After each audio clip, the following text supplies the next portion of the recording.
상훈 오빠, 그 여자 지금쯤 산실에서 비명 지르고 있겠지? 신경 꺼. 그 여자 인생 내일 이사회 끝나면 정신병원에서 마감할 거니까. 갓 태어난 아이의 울음소리가 울려 퍼지는 병실.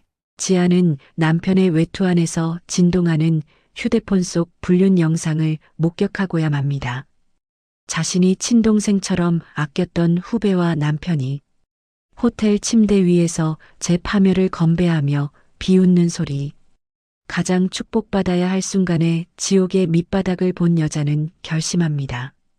산후조리원이 아닌 전쟁터로 향하기로 한 그녀가 출산 바로 다음 날, 단 하루 만에 어떻게 이 배신자들을 전부 박살냈을까요? 상상을 초월하는 그녀의 도끼 어린 복수극이 지금 펼쳐집니다. 시작하기 전에 무료로 눌러주시는 구독과 좋아요, 알림 설정은 똑순이 사랑방에 큰 힘이 됩니다. 지금 어디서 듣고 계신지 댓글 달아주세요. 그럼 지금부터 이야기를 시작하겠습니다. 산부인과 병실 안의 공기는 날카로운 긴장감으로 가득 차 있었습니다. 강지아는 침대 난간을 으스러질 듯이 움켜쥐며 터져나오는 비명을 간신히 입술 사이로 억눌렀습니다. 이마에 맺힌 식은땀이 눈가로 흘러내려 시야를 흐릿하게 가렸지만 강지아는 닦아낼 기력조차 남아있지 않았습니다. 배를 쥐어짜는 듯한 통증이 파도처럼 밀려올 때마다 강지안의 몸은 덜덜 떨리며 바닥으로 가라앉는 기분이 들었습니다. 옆에 서 있던 남편 박상우는 안절부절 못하며 시계만 연달아 쳐다보고 있었습니다. 박상우는 강지안의 손을 잡아주기는커녕 오히려 병실 바닥을 서성거리며 짜증 섞인 한숨을 내뱉었습니다. 그러더니 다급하게 벽에 걸린 외투를 챙겨 입으며 강지안을 쳐다보았습니다. 박상훈이 귀찮다는 듯이 머리를 극적이며 차갑게 말했습니다. 지안아, 회사에 정말 급한 일이 생겨서 나 지금 가봐야 할 것 같아. 이사회 준비 서류에 문제가 생겼다고 연락이 왔거든. 지금 내가 안 가면 우리 투자 받는 거 다 날아가게 생겼어. 너는 의사 선생님들도 많고 간호사들도 있으니까 잘할 수 있지? 금방 처리하고 올 테니까 애 낳고 좀 쉬고 있어. 강지아는 흐릿한 시야 속에서도 박상훈의 얼굴을 쳐다보려 애썼습니다. 강지안이 갈라진 목소리로 박상훈의 소매를 붙잡으며 간신히 물었습니다. 상훈아, 지금 나 진통 시작된 거 알잖아. 곧 아이가 나올 텐데 정말 지금 가야겠어? 조금만 더 곁에 있어주면 안 될까? 박상우는 강지안의 손을 거칠게 뿌리치며 뒤로 물러섰습니다. 박상훈이 인상을 잔뜩 찌푸리며 쏘아붙이듯 대답했습니다. 내가 놀러 가는 것도 아니고 일하러 간다는데 왜 이렇게 이기적이야? 돈을 벌어야 애 기저귀 값이라도 할 거 아니냐고. 병원비 걱정 안 하게 해주려고 내가 이렇게 뛰어다니는 거야. 나중에 올 테니까 억지 부리지 말고 눈 좀 붙이고 있어. 박상우는 말을 마치자마자 뒤도 돌아보지 않고 병실 문을 박차고 나갔습니다. 얼마나 급하게 나갔는지 박상훈이 들고 있던 가죽 외투가 침대 옆 바닥에 툭 떨어지는 소리가 들렸지만 박상훈은 알지 못했습니다. 강지아는 멀어지는 박상훈의 발소리를 들으며 허망한 눈물을 흘렸습니다. 가장 무섭고 고통스러운 순간에 남편이라는 사람은 보이지 않았습니다. 잠시 후 바닥에 떨어진 박상훈의 외투 안에서 진동 소리가 들려왔습니다. 지잉, 지잉 소리는 멈추지 않고 계속해서 병실 안을 울렸습니다. 강지아는 떨리는 손을 뻗어 바닥에 떨어진 박상훈의 휴대폰을 집어들었습니다. 휴대폰 화면에는 은혜원이라는 이름이 선명하게 떠 있었습니다. 강지안이 직접 뽑고 가르쳤던 친동생처럼 아꼈던 회사 후배였습니다. 강지안은 무언가에 홀린 듯 휴대폰 화면을 밀어 잠금을 해제했습니다. 평소라면 꿈도 꾸지 못했을 일이었지만 왠지 모를 불안감이 강지안의 심장을 거세게 압박하고 있었습니다. 잠금이 풀린 휴대폰 속에는 실시간으로 전송된 영상 하나가 재생되었습니다. 강지안은 영상을 확인하는 순간 숨이 멎는 것 같은 충격을 받았습니다. 영상 속에는 은혜원이 화려한 호텔 스위트룸 침대에 누워 있었습니다. 은혜원은 강지안이 생일 선물로 사주었던 명품 목걸이를 목에 건 채 카메라를 향해 요염한 미소를 지으며 박상훈의 이름을 불렀습니다. 은혜원이 목걸이를 만지작거리며 콧소리 섞인 말투로 속삭였습니다. 상훈 오빠, 지금쯤 그 여자는 병원에서 배 가르고 있겠지? 오빠가 여기 온 거 알면 아마 기절해서 애도 못 낳을걸? 언니는 참 운도 좋아. 오빠 같은 남자를 남편으로 뒀으니 말이야. 근데 오빠 약속 잊지 않았지? 내일 이사회 끝나면 그 여자 집은 전부 내 명의로 넘겨준다고 한 거. 영상 뒤편으로 박상훈의 낮은 목소리가 흘러나오며 소름 돋는 웃음소리가 섞였습니다. 박상훈이 은혜원의 어깨를 감싸 안으며 다정하게 대답했습니다. 당연하지, 혜원아. 내가 누구 때문에 이 고생을 하는데. 강지한 그 여자는 이제 나한테 돈 나오는 기계일 뿐이야. 내일 이사회에서 정신적으로 문제 있다는 서류만 제출하면 끝이야. 그럼 아르케는 온전히 우리 세상이 되는 거라고. 지금 그 여자가 고통받고 있을 생각하니까 기분이 최고네. 두 사람은 영상 속에서 샴페인 잔을 부딪히며 서로를 껴안았습니다. 강지아는 손에 든 휴대폰이 바닥으로 떨어질 뻔한 것을 간신히 버텼습니다. 심장이 갈기갈기 찢기는 통증이 산통보다 수만 배는 더 강렬하게 덮쳐왔습니다. 강지아는 배신감에 몸을 떨며 휴대폰을 꽉 움켜쥐었습니다. 강지안이 눈을 부릅뜨며 떨리는 입술로 조용히 응조렸습니다. 박상훈, 네가 감히 내 아이를 낳는 날에. 은혜원, 네가 나를 배신하고 내 회사를 탐내. 강지아는 더 이상 울지 않았습니다. 눈물은 뜨거운 분노로 변해 강지안의 가슴속에서 불타오르기 시작했습니다. 강지안은 산통이 밀려올 때마다 비명 대신 아랫입술을 꽉 깨물었습니다. 입안에서 비릿한 피 냄새가 퍼졌지만 강지아는 멈추지 않았습니다. 강지아는 박상훈의 휴대폰에 있는 모든 영상과 대화 내역을 확인했습니다. 그들은 이미 수개월 전부터 강지안의 뒤에서 은밀한 만남을 이어왔습니다.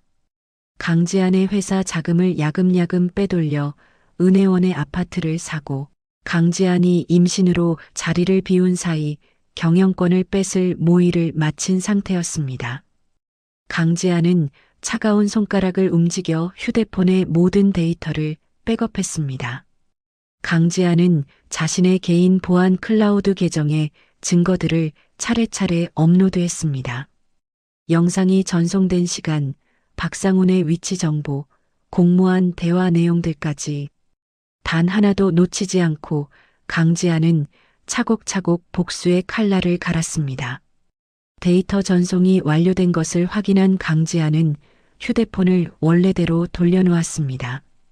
강지안은 바닥에 떨어진 박상훈의 외투 주머니에 휴대폰을 깊숙이 찔러 넣었습니다. 마치 아무 일도 없었던 것처럼 강지안은 다시 침대 위로 몸을 눕혔습니다. 얼마 지나지 않아 간호사가 병실 안으로 급히 들어왔습니다.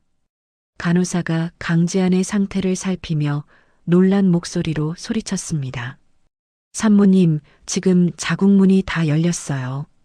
빨리 분만실로 이동해야 합니다.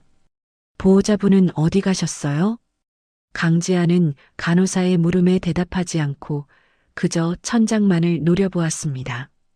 강지안이 거친 숨을 몰아쉬며 단호하게 말했습니다. 보호자 없어요. 그냥 저 혼자 가겠습니다. 대신 선생님, 저 무통주사 놓지 말아주세요. 지금 이 아픔을 하나도 빠짐없이 다 느끼고 싶습니다. 그래야 내가 받은 배신을 절대로 잊지 않을 것 같거든요. 간호사는 의아한 표정을 지었지만 상황이 급박했기에 서둘러 이동했습니다. 강지아는 차가운 수술실 침대 위로 옮겨지며 천장의 밝은 조명을 보았습니다. 눈이 시릴 정도로 하얀 불빛이 강지안의 증오를 비추는 것 같았습니다. 강지안은 이를 악물고 마지막 힘을 다해 배에 힘을 주었습니다. 강지안은 혼신을 다한 사투 끝에 마침내 아이의 울음소리를 들었습니다. 응애하고 울려 퍼지는 생명의 소리가 고요한 수술실을 가득 채웠습니다. 의사가 갓 태어난 아이를 강지안의 가슴 위에 잠시 올려주었습니다. 강지안은 따뜻하고 작은 생명의 온기를 느끼며 조용히 다짐했습니다. 아가야, 미안하다. 이런 추악한 아버지를 만나게 해서. 하지만 엄마가 약속할게. 저들이 너를 인질 삼아 내 인생을 흔들게 두지 않을 거야. 내일이 오면 엄마가 저 사람들을 하나도 남김없이 다 쓸어버릴게. 강지아는 의사가 탯줄을 자르는 가위의 금속성을 똑똑히 들었습니다. 강지안에게 그 소리는 박상훈과의 인연이 끊어지는 소리처럼 들렸습니다. 강지안은 아이를 보며 처음으로 서늘한 미소를 지었습니다. 탯줄이 잘려나간 순간 강지안은 더 이상 예전의 순진한 아내가 아니었습니다. 출산을 마친 강지안은 병실로 돌아오자마자 개인 비서에게 전화를 걸었습니다.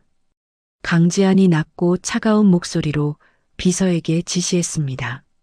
지금 당장 박상훈 이사가 사용한 모든 법인카드 내역 뽑으세요.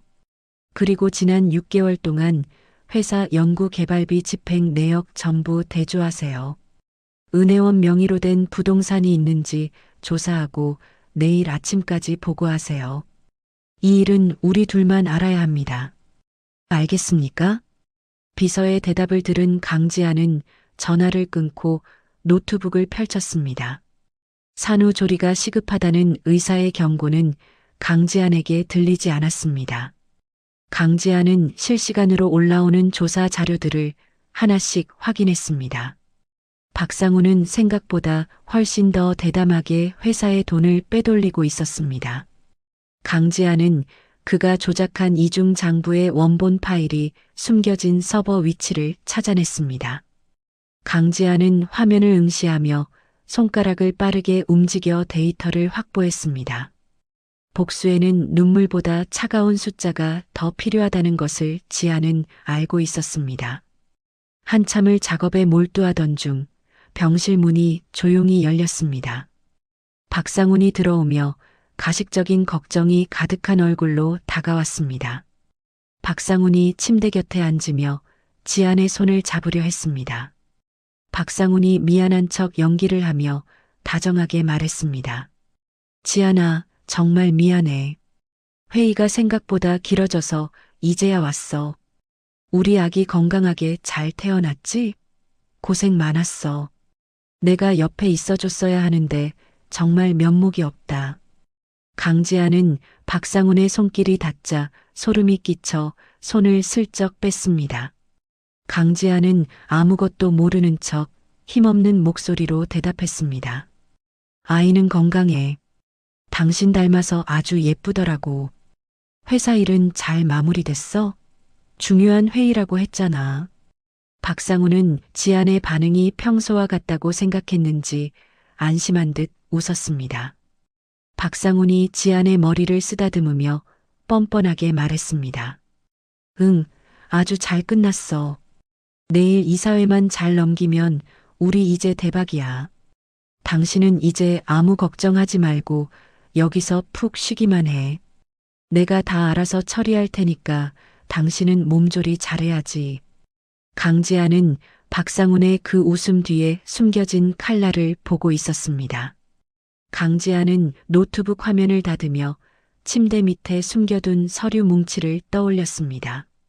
강지안이 속으로 조용히 읊조리며 박상훈의 눈을 똑바로 쳐다보았습니다. 그래, 당신 말대로 당신이 다 처리하게 될 거야. 당신의 인생도, 당신의 명예도, 당신이 가진 모든 것까지 말이야. 내일 아침이 되면 당신은 이 병실이 아니라 지옥을 보게 될 거니까. 강지아는 자신을 안아주는 박상훈의 어깨 너머로 창밖의 어둠을 보았습니다. 내일의 해가 뜨면 강지안의 화려한 복수극이 시작될 것입니다. 강지안은 어둠 속에서 타오르는 자신의 눈동자를 느끼며 박상훈의 등에 대고 아주 작고 차가운 미소를 지어 보였습니다. 박상훈은 자신의 목에 이미 밧줄이 감긴 줄도 모른 채 승리감에 취해 있었습니다. 다음 날 아침 병실 창문 사이로 스며드는 햇살은 눈이 시릴 만큼 밝았습니다. 하지만 강지안의 마음은 여전히 차가운 얼음장처럼 굳어 있었습니다. 강지안은 밤새 한숨도 자지 못한 채 박상훈과 은혜원의 파멸을 위한 밑그림을 그리고 또 그렸습니다. 그때 병실 문이 열리며 박상훈이 화사한 꽃바구니를 들고 들어왔습니다.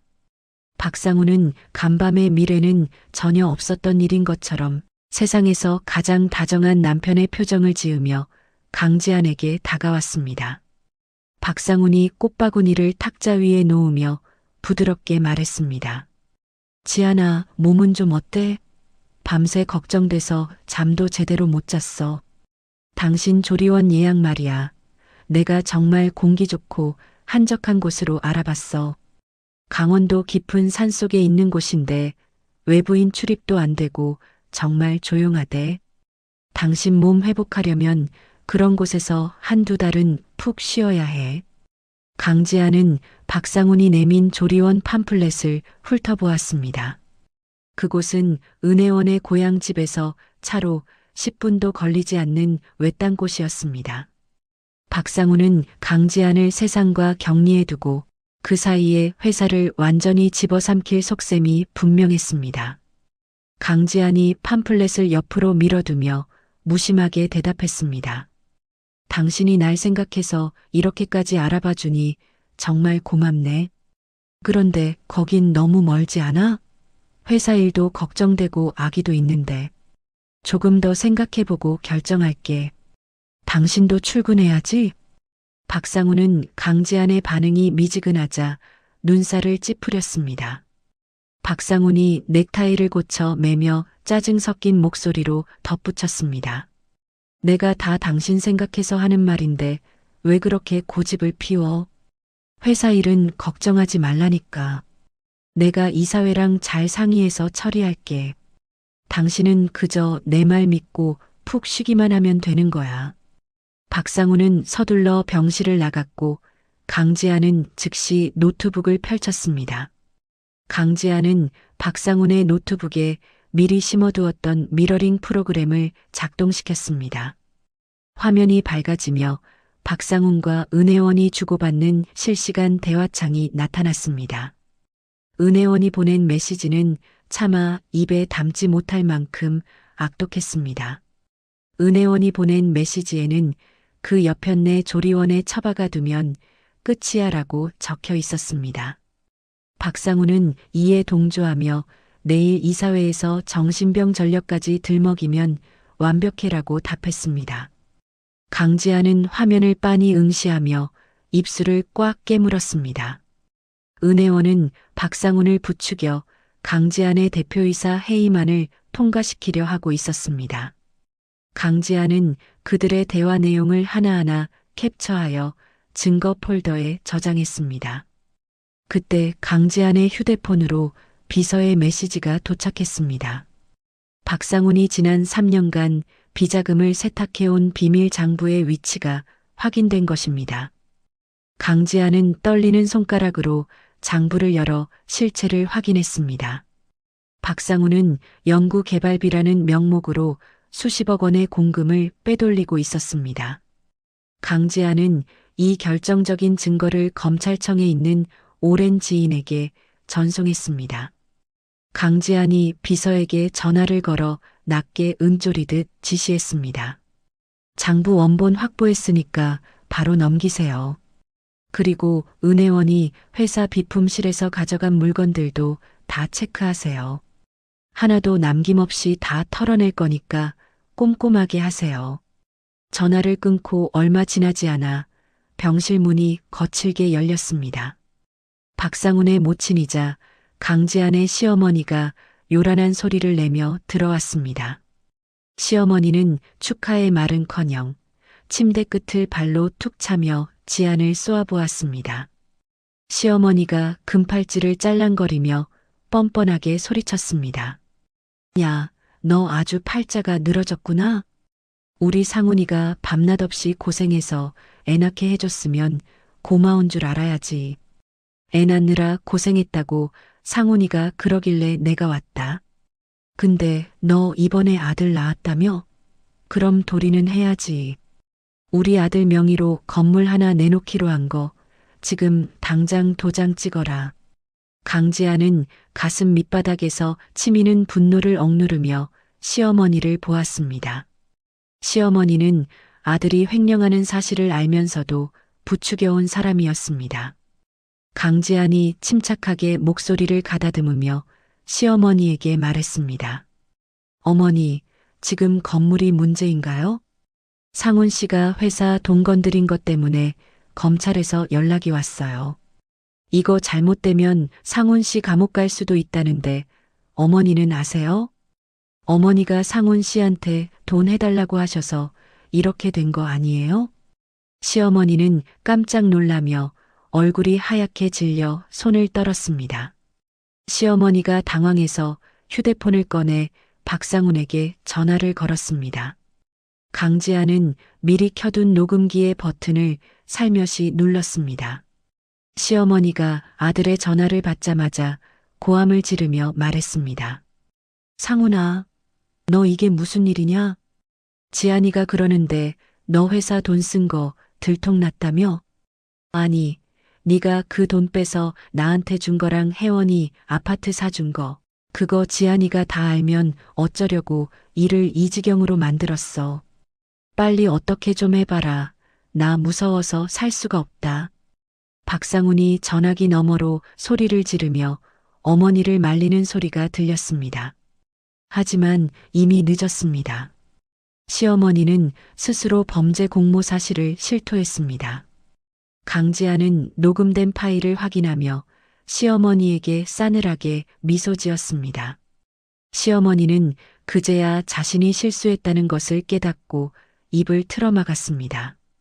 강지아는 휠체어에 몸을 싣고 병실 밖으로 조용히 빠져나왔습니다. 간호사들의 눈을 피해 보안실로 향하는 강지안의 손은 떨리고 있었습니다. 강지안은 보안 요원에게 신분을 밝히고 어제 저녁의 복도 영상을 요청했습니다. 화면 속에는 박상훈이 간호사 한 명을 구석으로 불러내는 장면이 찍혀 있었습니다. 박상훈은 두꺼운 돈봉투를 건네며 무언가 은밀한 지시를 내리고 있었습니다. 강지아는 보안실 모니터를 뚫어지게 쳐다보며 요원에게 물었습니다. 저 간호사가 누군지 확인할 수 있을까요? 제 약물을 관리하는 사람 같은데 확인이 필요해서요. 보안 요원은 강지안의 간절한 부탁에 명단을 확인해 주었습니다. 확인 결과 그 간호사는 박상훈이 미리 매수해둔 외부 인력이었습니다. 강지안은 그 영상을 자신의 휴대폰으로 직접 촬영하여 저장했습니다. 박상훈은 지안에게 정신과 약물을 몰래 투여해 이사회를 앞두고 지안을 무력화시키려 했던 것입니다. 병실로 돌아온 강지안은 은혜원의 사회관계망 서비스를 뒤지기 시작했습니다. 은혜원은 지안이 없는 사이 지안의 집 드레스룸에 무단 침입했습니다. 은혜원은 지안의 한정판 코트와 보석을 착용하고 찍은 사진을 자랑하듯 올렸습니다. 강지안은 그 사진들을 하나하나 캡처하며 절도죄 고소장을 머릿속으로 썼습니다. 은혜원은 자신이 주인이라도 된 양지안의 침대에서 찍은 사진까지 올렸습니다. 그때 낯선 가운을 입은 남자가 강지안의 병실로 들어왔습니다. 남자는 주치의도 아닌데 차트를 들고 지안에게 서류를 내밀었습니다. 남자가 안경을 치켜 올리며 사무적인 말투로 강지한에게 말했습니다. 강지한님, 건강 상태가 급격히 나빠지셔서 정밀 검사가 필요합니다. 여기 보호격리 동의서에 서명해 주시면 됩니다. 남편분께서도 이미 동의하셨으니 지체할 시간이 없어요. 빨리 서명하셔야 치료를 시작할 수 있습니다. 강지한은 남자의 눈을 똑바로 쳐다보며 서류를 받아들었습니다. 강지한은 이미 비서를 통해 이 병원의 모든 의료진 명단을 파악한 상태였습니다. 서류를 살피던 강지한이 펜을 탁자에 내려놓으며 차갑게 물었습니다. 당신, 이 병원 소속 의사 아니죠? 박상훈 씨가 보낸 가짜 의사라는 거 내가 모를 줄 알았나요? 과거에 의료사고로 면허 취소된 박대리 의사 맞죠? 당장 여기서 나가지 않으면 무단 침입과 의료법 위반으로 신고하겠습니다. 남자는 당황하며 서류를 낚아채듯 챙겨 병실을 뛰쳐나갔습니다. 강지한은 숨을 몰아쉬며 가슴을 진정시키려 애썼습니다. 박상훈의 악행은 상상을 초월할 정도로 치밀하고 잔인했습니다. 자신을 미친 사람으로 만들어 정신병원에 가두려 했던 것입니다. 강지한은 노트북을 켜고 은혜원의 학력 위조 증거까지 모두 취합했습니다. 저녁 무렵 박상훈이 다시 병실로 돌아와 지안의 눈치를 살폈습니다. 박상훈은 자신의 계획이 조금씩 틀어지고 있다는 것을 눈치채지 못했습니다. 박상훈이 지안의 어깨를 주무르며 가식적인 목소리로 물었습니다. 지안아, 아까 의사가 다녀갔다는데 왜 서명을 안 했어? 당신 몸이 너무 안 좋아서 내가 특별히 부탁한 선생님인데 지금 치료 안 받으면 나중에 정말 큰일 난단 말이야. 나 믿고 내일이라도 꼭 검사 받으러 가자. 응? 강지한은 박상훈의 손길을 묵묵히 견디며 창밖을 응시했습니다. 강지한의 눈동자에는 지독한 증오와 차가운 복수심이 소용돌이치고 있었습니다. 강지한이 박상훈의 손을 지그시 누르며 나직하게 대답했습니다. 그래, 당신 말대로 내일이면 모든 게 결정되겠지. 나도 내 몸 상태가 어떤지 아주 잘 알고 있어. 그러니까 당신도 내일 이사회 준비 철저히 해. 나 때문에 당신이 망신당하면 안 되잖아. 안 그래? 박상훈은 지안의 말뜻을 오해했는지 회심의 미소를 지었습니다. 박상훈은 내일이면 지안이 무너지고 자신이 승자가 될 것이라 확신했습니다. 하지만 강지안은 박상훈의 등 뒤에서 자신의 손톱을 세우고 있었습니다. 강지안은 내일 이사회장에서 박상훈의 심장을 꿰뚫을 준비를 마쳤습니다. 병실 안의 정적 속에서 지안의 차가운 눈빛만이 어둠을 밝히고 있었습니다. 해질 무렵의 붉은 노을이 병실 안으로 길게 그림자를 들이우고 있었습니다. 강지안은 침대 등받이에 기대어 앉아 창밖으로 지는 해를 바라보며 폭풍 전야의 고요함을 느끼고 있었습니다. 그때 병실 문이 거칠게 열리며 은혜원이 요란한 구두 소리를 내며 들어왔습니다. 은혜원은 강지안이 생일 선물로 주었던 명품 가방을 보란 듯이 어깨에 메고 짙은 화장을 한 채 비웃음 가득한 얼굴로 강지안의 침대 발치에 앉았습니다. 은혜원이 가방에서 종이 한 장을 꺼내 강지안의 얼굴 앞에 던지며 말했습니다. 언니, 아직도 여기 이렇게 누워 있는 거야? 정말 구질구질해서 못 봐주겠네. 이거 봐, 나 상훈 오빠 아이 가졌어. 이제 이 아이가 우리 집안의 진짜 후계자가 될 거야.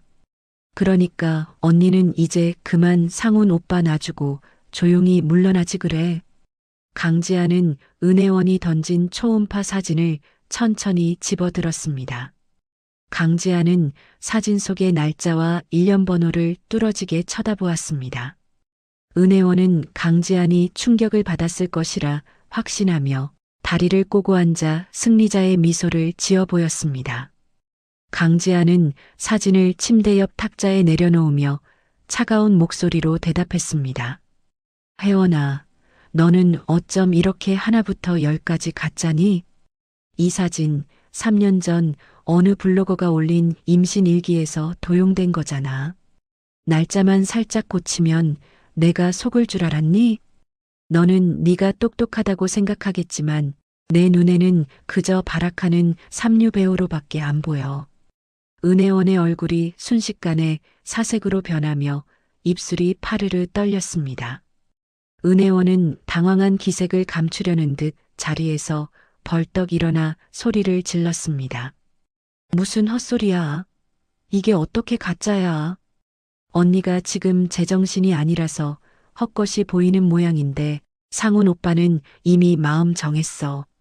내일 이사회 끝나면 언니는 대표직에서 쫓겨나고 조리원이 아니라 정신병원으로 가게 될 거란 말이야. 강지아는 은혜원의 도발에도 흔들리지 않고 가방 안에서 서류 봉투를 꺼냈습니다. 강지안이 서류를 은혜원의 발밑에 떨어뜨리며 단호하게 말했습니다. 네가 상훈 씨랑 짜고 내 주식 탐내는 거 다 알고 있어. 근데 혜원아, 네가 훔쳐간 내 목걸이랑 코트, 그거 다 합치면 징역형이야. 그리고 내 학력 위조한 거랑 경력 속인 증거들 내가 이미 변호사한테 다 넘겼어. 너는 내일 회사로 출근하는 게 아니라 경찰서로 가게 될 거야. 은혜원은 분노를 참지 못하고 강지안의 뺨을 때리려 손을 높이 치켜들었습니다. 하지만 강지안은 산후 통증을 참아내며 은혜원의 손목을 강하게 낚아챘습니다. 강지안이 은혜원의 눈을 똑바로 노려보며 뼈가 부서질 듯 힘을 주어 말했습니다. 어디서 감히 손을 올려?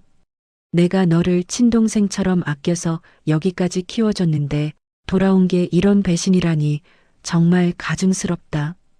이제 네가 가진 그 가짜 인생도 오늘로 끝이야. 그때 병실 문이 다시 열리며 박상훈이 당황한 표정으로 뛰어들어왔습니다.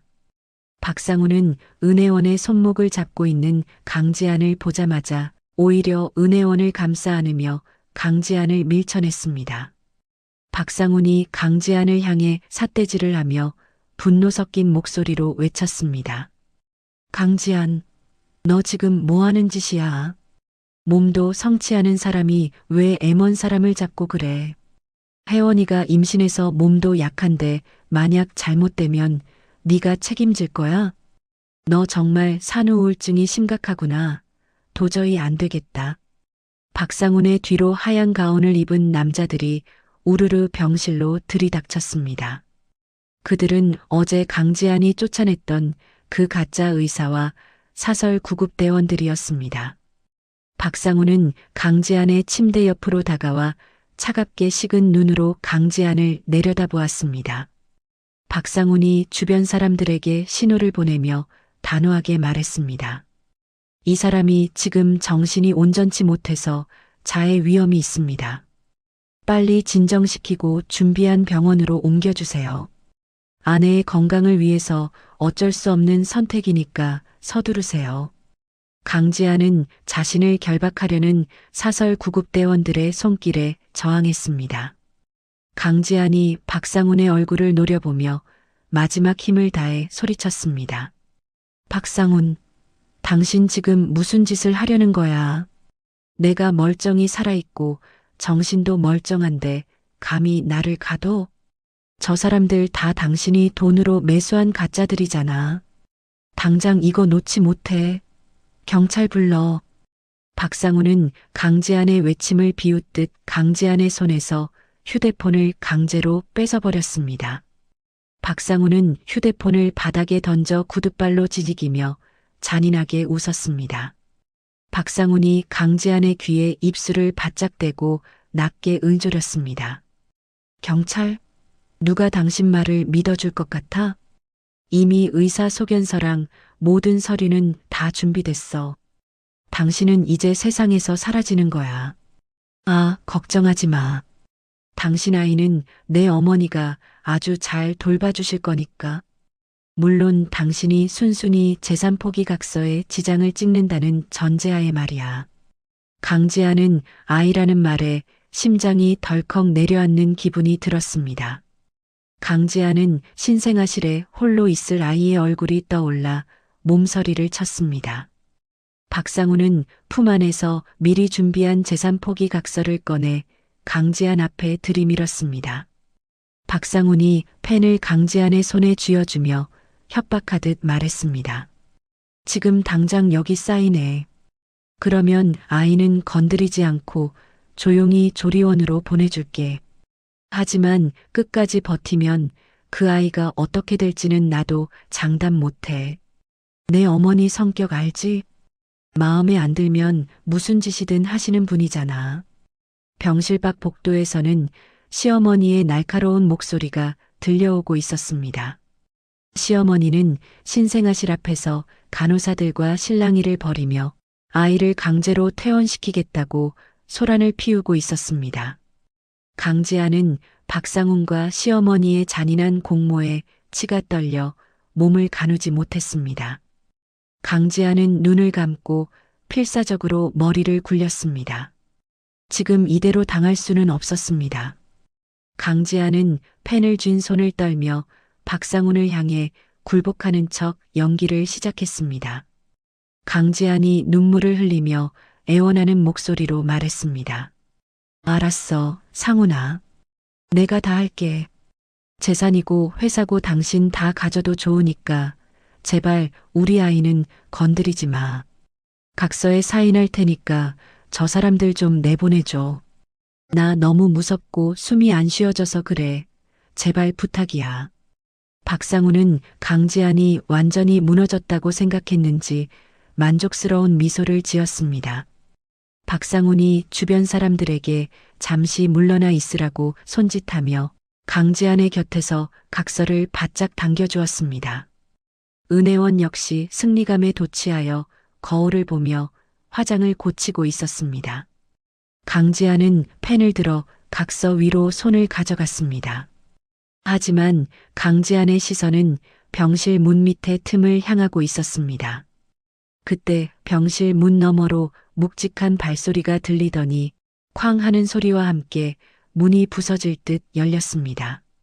박상훈과 은혜원은 깜짝 놀라 문 쪽을 쳐다보았고 건장한 체격의 사내들이 순식간에 병실 안으로 들이닥쳤습니다. 그 사내들 사이로 정갈한 수트 차림의 남자가 당당한 걸음으로 들어왔습니다. 남자는 안경을 치켜 올리며 날카로운 눈빛으로 박상훈을 쏘아보았습니다. 박상훈이 당황해서 소리를 지르며 물었습니다. 너희 뭐야? 여기가 어디라고 함부로 들어와. 당장 나가지 않으면 무단 침입으로 신고하겠어. 하지만 남자는 박상훈의 협박에도 눈 하나 깜짝하지 않았습니다. 남자가 박상훈의 앞에 서서 차갑고 이성적인 목소리로 대답했습니다. 무단 침입? 지금 여기서 범죄를 저지르고 있는 건 당신인 것 같군요. 박상훈 씨, 당신을 강제 감금 및 협박 혐의로 고소하기 위해 왔습니다. 강지안 대표님의 법률 대리인 한승우 변호사입니다. 누나, 제가 너무 늦지 않았죠? 강지안은 한승우의 목소리를 듣는 순간 참았던 안도의 한숨을 내쉬었습니다. 한승우는 박상훈이 들고 있던 각서를 낚아채서 갈기갈기 찢어버렸습니다. 사설 구급대원들은 한승우와 동행한 보안 요원들에게 제압당해 구석으로 밀려났습니다.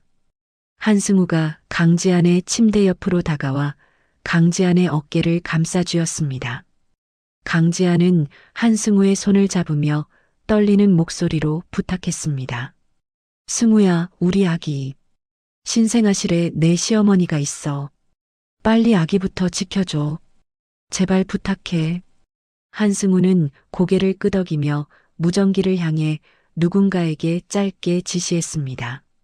잠시 후 복도에서 시어머니의 비명과 함께 소란이 잦아드는 소리가 들렸습니다.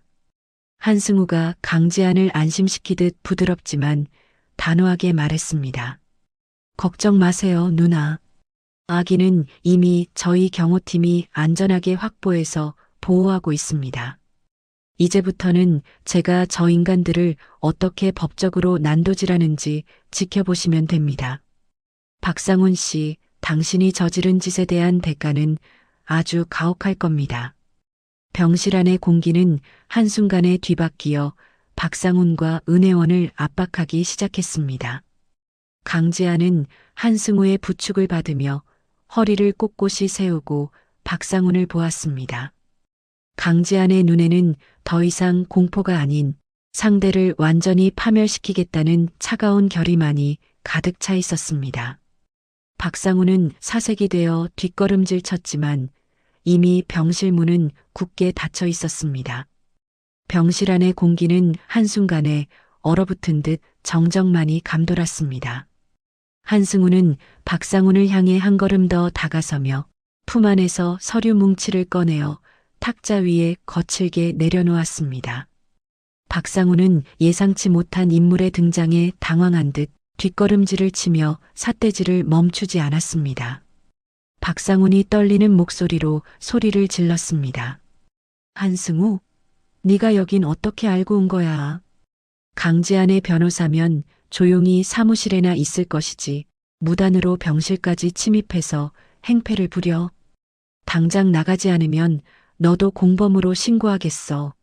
한승우는 박상훈의 고함에도 눈 하나 깜짝하지 않고 안경을 고쳐 썼습니다. 한승우가 가짜 의사를 가리키며 차가운 어조로 말했습니다. 무단 침입이라니요. 박상훈 씨. 지금 여기서 무면허 의료행위를 사주하고 멀쩡한 사람을 강제로 가두려 한 당신이야말로 현행범입니다. 이분 이미 의료법 위반으로 수배 중인 대리의사라는 거 제가 확인했습니다.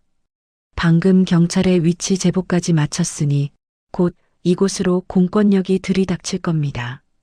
가짜 의사는 한승우의 말이 끝나기도 전에 서류 가방을 챙겨 병실을 빠져나가려 했습니다. 하지만 문 앞에 대기하던 건장한 보안 요원들이 그의 앞을 가로막았습니다. 박상훈은 상황이 불리하게 돌아가자 은혜원을 자신의 뒤로 숨기며 외쳤습니다. 증거 있어? 당신이 말하는 그 모든 게 다 모함이면 어쩔 건데. 나는 내 아내의 건강이 걱정돼서 정당한 절차를 밟은 거야. 누가 뭐라고 해도 나는 이 아이의 아버지이자 강지안의 법적 보호자야. 강지안은 한승우의 부축을 받으며 침대에서 천천히 몸을 일으켰습니다. 산후 통증으로 배가 끊어질 듯 아팠지만 강지안은 이를 악물고 허리를 꼿꼿하게 세웠습니다. 강지안이 박상훈을 뚫어지게 노려보며 단호하게 말했습니다. 보호자? 내 휴대폰을 부수고 나를 감금하려 한 사람이 할 소리는 아니지. 상훈아, 네가 오늘 저지른 이 모든 일은 내 무덤을 판 거야. 승우야, 우리 지금 바로 여기서 나가자. 더 이상 이 비릿한 인간들과 같은 공기를 마시고 싶지 않아. 한승우는 강지안의 어깨에 자신의 겉옷을 정성스럽게 덮어주었습니다. 한승우가 박상훈을 향해 마지막 경고를 날리며 나직하게 말했습니다. 박상훈 씨, 당신이 매수한 간호사와 주치의의 진술서도 이미 확보했습니다. 당신이 건넨 뇌물 장부와 통화 녹취록까지 말이죠. 이제 당신이 갈 곳은 이사회가 아니라 차가운 유치장이 될 겁니다. 누나 가시죠. 차가 준비되어 있습니다. 한승우는 강지안이 걷기 힘들 것을 배려해 휠체어를 가져오게 했습니다. 강지안은 휠체어에 앉아 병실을 나서며 구석에서 사색이 되어 벌벌 떨고 있는 은혜원을 보았습니다. 강지안이 은혜원의 곁을 지나며 차갑게 은조렸습니다. 혜원아, 네가 탐냈던 내 목걸이와 코트는 이제 쇠고랑이 되어 돌아갈 거야. 가짜 초음파 사진으로 나를 조롱한 데가 내가 세상에서 가장 비참한 방식으로 갚아줄게. 병원을 빠져나온 강지아는 한승우가 미리 준비한 안전한 안가로 이동했습니다. 도심에서 조금 떨어진 조용한 주택은 보안이 철저하게 유지되고 있었습니다. 안가에 도착하자마자 한승우는 강지안을 소파에 편안하게 눕혔습니다. 강지안은 그제야 긴장이 풀린 듯 깊은 한숨을 내쉬며 물었습니다. 승우야, 정말 고맙다. 네가 아니었으면 난 지금쯤 어디론가 끌려갔을 거야. 그런데 너 내가 부탁한 자료들은 다 찾은 거니? 박상훈이 회사 돈을 어디로 얼마나 빼돌렸는지 알아야 해. 한승우는 가방에서 방대한 분량의 서류 뭉치를 꺼내어 테이블 위에 펼쳤습니다. 서류에는 박상훈이 지난 몇 년간 저지른 횡령의 발자취가 고스란히 담겨 있었습니다. 한승우가 서류 한 장을 짚으며 상세하게 설명했습니다. 누나가 의심했던 대로 박상훈 씨는 아주 대담하게 움직였습니다. 신제품 개발비 명목으로 유령 회사를 세워 자금을 세탁했더군요. 그 돈의 대부분은 은혜원 씨 명의의 아파트 구매와 해외 비자금 계좌로 흘러 들어간 것을 확인했습니다. 여기 이 계좌 내역을 보시면 누나가 출산하러 가기 직전에도 거액이 빠져나갔습니다. 강지아는 서류에 적힌 숫자들을 보며 허탈한 웃음을 지었습니다.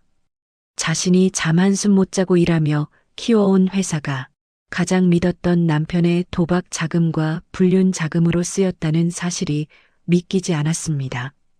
강지안이 서류를 꽉 움켜쥐며 떨리는 목소리로 말했습니다. 이 정도면 박상훈을 대표직에서 해임하는 것은 물론이고 아예 사회적으로 매장하는 것도 가능하겠지? 내일 오전 10시에 이사회가 열린다고 했어. 박상훈은 내가 병원에 갇혀 있을 줄 알고 아주 의기양양하게 나타날 거야. 한승우는 강지안의 손을 따뜻하게 감싸쥐며 안심시키려 애썼습니다. 한승우가 지안의 눈을 똑바로 쳐다보며 진심을 담아 말했습니다. 당연합니다, 누나. 제가 그러려고 변호사가 된 거니까요. 10년 전 누나가 저에게 장학금을 주시며 하셨던 말씀 기억하세요? 약한 사람을 돕는 칼이 되라고 하셨던 그 말씀 말입니다. 이제 제가 그 칼이 되어 누나를 지키고 저 배신자들을 단죄하겠습니다. 내일 이사회는 걱정 마세요. 제가 완벽한 시나리오를 준비했습니다. 강지아는 한승우의 격려에 조금씩 기운을 차리기 시작했습니다. 강지아는 안가에 마련된 서재로 자리를 옮겨 직접 자신의 대표이사 방어 전략과 상훈의 죄목을 정리하기 시작했습니다. 비서에게 실시간으로 보고받는 회사 상황은 급박하게 돌아가고 있었습니다. 박상훈은 이미 몇몇 이사들을 포섭해 지안의 해임안을 가결하려 선동 중이었습니다. 밤이 깊어갈수록 강지안의 눈빛은 더욱 서슬퍼렇게 빛났습니다. 강지안은 산후조리가 시급한 몸이었지만 지금 이 순간만큼은 아픔조차 느껴지지 않을 정도로 정신이 맑았습니다. 강지안이 노트북 화면을 응시하며 승우에게 나직하게 지시했습니다. 승우야, 내일 이사회장에 들어갈 때 휠체어를 타고 갈 거야. 내가 얼마나 고통받았는지, 그들이 나를 어떻게 짓밟으려 했는지 주주들에게 똑똑히 보여줄 거야. 그리고 상훈이가 은혜원과 나눈 그 더러운 대화 녹취록 가장 결정적인 순간에 전체 스피커로 틀어줘. 그들의 가식을 한꺼풀씩 벗겨내서 사람들에게 보여줘야 해. 한승우는 강지안의 단호한 결단에 고개를 끄덕이며 자료를 최종 점검했습니다. 두 사람은 새벽이 밝아올 때까지 복수의 전술을 짜고 또 짰습니다. 강지아는 틈틈이 옆방에서 경호팀의 보호 아래 잠든 아이의 모습을 확인했습니다. 새근새근 잠든 아이의 숨소리가 강지안에게는 무엇보다 큰 위로가 되었습니다. 강지안이 잠든 아이의 이마에 입을 맞추며 조용히 속삭였습니다. 우리 아기, 엄마가 내일 모든 걸 제자리로 돌려놓을게. 너를 지키기 위해서라면 엄마는 괴물이라도 될 수 있어. 박상훈이 빼앗으려 했던 너의 미래, 엄마가 반드시 되찾아줄게. 새벽 공기가 창문을 타고 들어와 안가의 거실을 차갑게 식혔습니다. 하지만 강지안의 가슴 속에서는 식지 않는 불꽃이 타오르고 있었습니다. 강지안은 거울 앞에 서서 자신의 얼굴을 가만히 들여다보았습니다. 창백한 얼굴 위로 굳게 담은 입술이 복수의 시작을 알리고 있었습니다. 한승우가 준비한 검은색 정장이 의자 위에 정갈하게 놓여 있었습니다. 아침 8시 강지안은 비서로부터 이사회 준비가 완료되었다는 연락을 받았습니다. 박상우는 이미 이사회장에 도착해 승리를 확신하는 미소를 짓고 있다고 했습니다. 강지안은 한승우의 도움을 받아 옷을 갈아입고 휠체어에 앉았습니다. 한승우가 강지안의 손을 꽉 잡으며 비장한 각오로 말했습니다. 누나, 준비되셨나요? 이제 진짜 전쟁터로 나갈 시간입니다. 제가 누나 뒤에서 든든한 방패가 되어드릴게요. 박상훈의 추락을 가장 가까운 곳에서 지켜보시죠. 강지안은 고개를 끄덕이며 휠체어의 팔걸이를 힘주어 잡았습니다. 강지안의 눈에는 더 이상 슬픔이나 미련 따위는 남아있지 않았습니다. 강지안은 차가운 미소를 지으며 현관문을 향해 휠체어를 움직였습니다. 이제 세상에서 가장 화려하고 처절한 복수극의 막이 오르려 하고 있었습니다. 강지안이 나가는 길 위로 아침 햇살이 길게 뻗어나와 복수의 길을 비추었습니다. 한편 회사 이사회실에서는 박상훈이 상단에 앉아 거드름을 피우고 있었습니다. 박상훈은 시계를 보며 강지안이 지금쯤 정신병원 폐쇄병동에 갇혔을 것이라 믿었습니다. 박상훈이 이사들을 향해 환하게 웃으며 의사봉을 집어들었습니다. 박상훈이 자신만만한 목소리로 회의의 시작을 알렸습니다. 자, 시간이 되었으니 이사회를 시작하도록 하겠습니다. 오늘 안건은 건강상의 이유로 직무 수행이 불가능한 강지안 대표이사의 해임건과 신임 대표이사 선임건입니다. 다들 동의하시리라 믿고 바로 투표를 진행하도록 하죠. 박상훈의 말이 끝남과 동시에 이사회실의 육중한 문이 벌컥 열렸습니다. 모든 이사들의 시선이 문 쪽으로 쏠렸고 휠체어를 타고 들어오는 강지안의 모습에 박상훈의 의사봉이 바닥으로 떨어졌습니다. 강지안은 차가운 침묵 속에 회의실 중앙으로 들어서며 박상훈을 보았습니다. 강지안의 서늘한 목소리가 회의실의 공기를 단숨에 압도하기 시작했습니다. 오전 10시를 알리는 대형 벽시계의 톱니바퀴 소리가 유난히도 크게 회의실 안을 울리고 있었습니다. 박상훈은 이사회 의장석에 앉아 마치 이미 이 세상의 모든 권력을 손에 쥔 황제처럼 오만한 미소를 지어 보였습니다. 박상훈은 강지안이 한승우의 개입도 모른 채 어두운 정신병원 폐쇄병동의 침대에 묶여 절규하고 있을 것이라 굳게 확신하고 있었습니다. 박상훈은 자신의 승리를 자축하듯 값비싼 금장 만년필을 손가락 사이로 굴리며 자신을 바라보는 이사들을 향해 여유로운 목소리로 입을 열었습니다. 자, 다들 모이셨으니 이제 아르케의 새로운 역사를 써내려갈 회의를 시작하도록 하겠습니다. 우리 회사를 창업하고 이끌어온 강지안 대표가 출산 직후 심각한 정신적 착란 증세를 보이고 있다는 소식은 다들 들으셨을 겁니다. 대표이사가 제정신이 아닌 상태로 회사를 운영하게 둔다는 것은 우리 주주들과 임직원들 모두를 벼랑 끝으로 내모는 아주 위험천만한 일입니다. 그래서 오늘 저는 이사님들의 현명한 판단을 믿고 강지안 대표의 해임안과 저 박상훈의 신임 대표이사 선임안을 정식으로 상정합니다. 이사들 사이에서 낮은 웅성거림과 불안한 눈빛들이 교차하며 회의실의 공기는 무겁게 가라앉았습니다. 박상훈이 의사봉을 집어들고 탁자를 내리치려는 순간 회의실 뒤편의 육중한 나무 문이 마치 폭발하듯 굉음을 내며 활짝 열렸습니다. 모든 이들의 시선이 문 쪽으로 쏠렸고 휠체어에 앉아 서슬 퍼런 눈빛을 띠고 나타난 강지안의 모습에 박상훈의 손에 든 의사봉이 힘없이 바닥으로 떨어졌습니다. 한승우가 휠체어를 밀며 마치 전장을 가로지르는 장수처럼 당당한 걸음으로 회의실 정중앙을 향해 들어섰습니다. 강지한이 휠체어 팔걸이를 부서질 듯 움켜쥐며 의장석에 앉은 박상훈을 꿰뚫어 볼 듯 노려보며 말했습니다. 박상훈, 내가 자리를 비운 사이에 아주 재미있는 연극을 준비했네. 내가 정신에 문제가 있다는 그 대본, 누가 써준 건지 참으로 졸렬하기 짝이 없구나. 당장 그 자리에서 내려오지 못해? 거기는 당신 같은 파렴치한 사기꾼이 감히 엉덩이를 붙이고 앉아있을 자리가 아니야. 박상훈은 당황하여 얼굴이 벌겋게 달아오른 채 의자에서 벌떡 일어나 삿대질을 해댔습니다.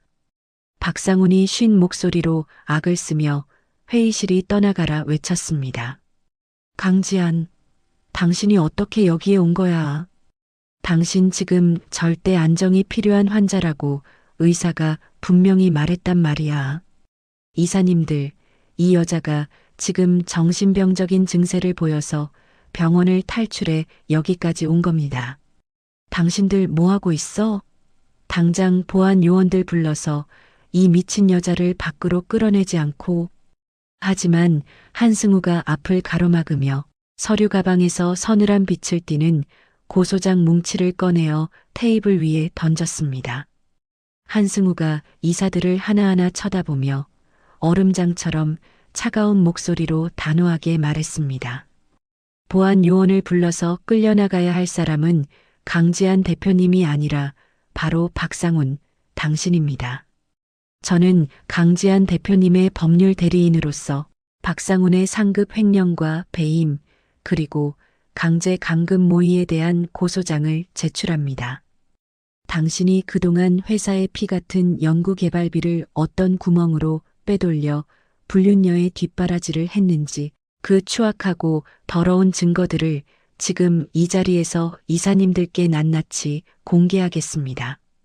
한승우가 노트북을 대형 화면에 연결하자 박상훈이 그토록 숨기고 싶어 했던 거대한 비리의 그물망이 적나라하게 펼쳐졌습니다. 박상훈이 신제품 개발비라는 명목으로 이름도 생소한 유령 회사들에 입금한 수십억 원의 돈들이 결국 은혜원의 명의로 된 강남의 최고급 아파트와 외제차 리스비로 흘러들어간 내역이 화면 가득 선명하게 박혔습니다. 이사들은 화면에 뜬 통장 내역과 가짜 영수증들을 보며 믿기지 않는다는 듯 혀를 차거나 분노 섞인 수군거림을 멈추지 않았습니다. 강지한이 이사들을 향해 고통스러운 몸을 억지로 일으켜 세우며 간곡하지만 힘 있는 목소리로 말했습니다. 이사님들, 저기 앉아있는 저 남자는 우리 아르케의 미래를 좀먹는 기생충입니다. 여러분이 밤낮 없이 머리를 맞대고 연구해서 만든 그 귀한 자금들이 저 남자의 천박한 유흥비와 불륜녀의 사치품을 사는데 쓰였다는 사실이 분하지 않으십니까? 박상훈은 심지어 제가 아이를 낳는 그 순간에도 저를 정신병원에 가두고 이 회사를 통째로 집어삼키려는 악마 같은 계획을 세웠던 인간입니다. 박상훈은 이제 얼굴이 흑빛으로 변해 책상을 미친 듯이 내려치며 강지한의 말을 가로막으려 발악했습니다. 다 조작된 거야. 이건 전부 강지한 당신이 나를 몰아내려고 만든 가짜 서류라고. 이사님들, 제발 제 말을 믿어주세요. 저 여자는 지금 제정신이 아니라서 환상을 보고 있는 겁니다. 내가 회사를 위해 내 젊음을 다 바쳤는데 어떻게 저런 거짓말에 속을 수가 있습니까?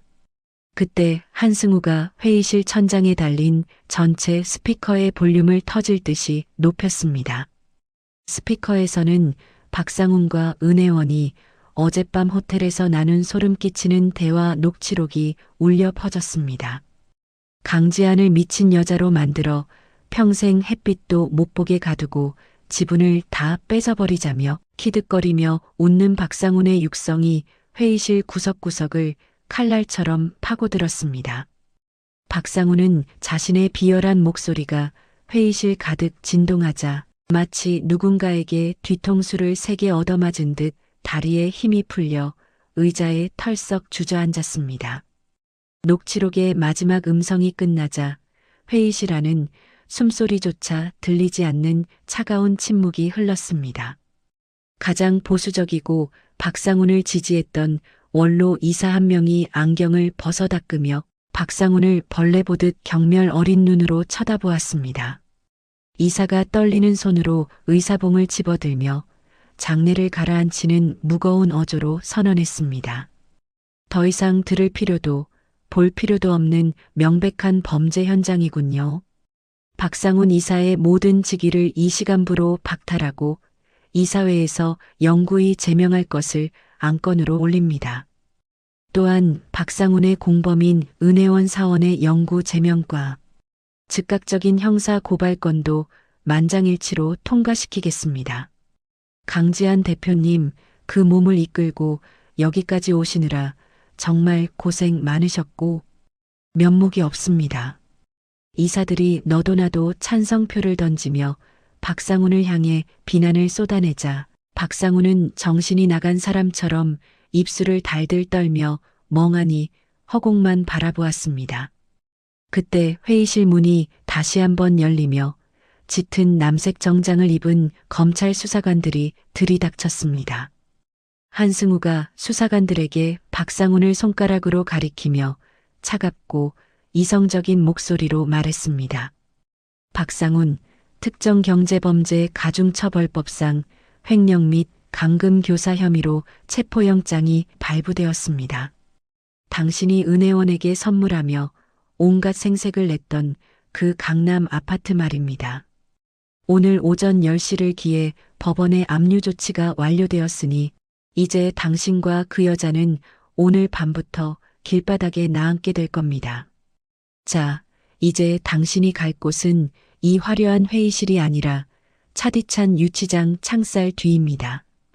수사관들이 박상훈의 양팔을 거칠게 잡아 일으켜 수갑을 채우는 날카로운 금속음이 들렸습니다. 박상훈은 수갑이 손목을 파고들자 그제야 현실을 깨달은 듯 강지한을 향해 눈을 부릅뜨고 짐승 같은 소리를 지르며 달려들려 했습니다. 하지만 강지한은 박상훈의 그 비참하고 추악한 모습을 높은 곳에서 내려다보듯 차갑게 응시하며 나직하게 응조렸습니다. 상훈아, 네가 그토록 탐냈던 내 돈과 내 명예, 그리고 이 아르케라는 이름은 이제 너의 목을 죄는 가장 고통스러운 밧줄이 되어 너를 평생 괴롭히게 될 거야. 감옥에 앉아 네가 배신한 나와 우리 아이를 떠올리며 죽을 때까지 참회하며 살아. 물론 나는 네가 단 하루도 편히 잠들지 못하도록 내가 가진 모든 힘을 쏟아부을 생각이지만 말이야.